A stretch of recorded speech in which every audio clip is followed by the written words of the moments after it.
Alrighty, you listen to KQCK radio station. This is Joe here in studio, and I hope you're having a great day today. It's about 12 o'clock and about 89.4 degrees here at our studio in Santan Valley.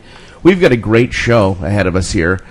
Some information from our fantastic three superintendents here of our local school districts. We have Dr. Gary Nine, Dr. Cecilia Johnson, and Dr. Gail Blanchard, and this would be Florence Unified School District, Coolidge Unified School District, and Combs. Is it Unified School District? It is. Look at that. There we go. Perfect. We're all unified. Welcome, everybody, Thank from you. the Unified School Districts. What are we going to be talking about today? We like how you started with fantastic. That's the good. Exactly. First time I've heard that in a while. Got to butter you guys up. I think we're probably going to be talking about overrides. The tax override for the schools and what people can do to help us out with our, getting our kids all set up for what they need to do for their careers, right, in school. Absolutely. It's been a real struggle for school districts over the last, probably 3-4 years with the funding from the state. I know specifically for our district, we've reduced our funding, or the state has reduced our funding by about $3.2 million. So now we need to reach out to our local control and our community to help and support us so that we can continue to provide quality education in a safe environment. Following up on that for Florence, we've lost just over $8 million over the last 4 years.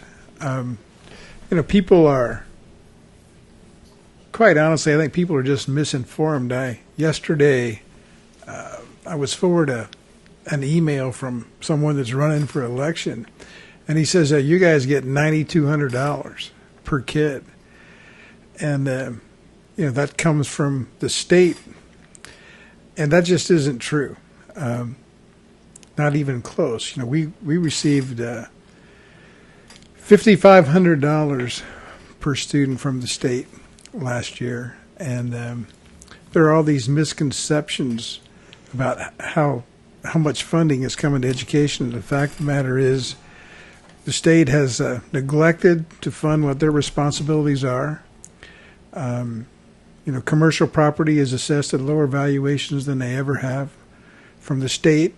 That puts more pressure on the homeowners. The homeowners' tax bills go up, and they say, hey,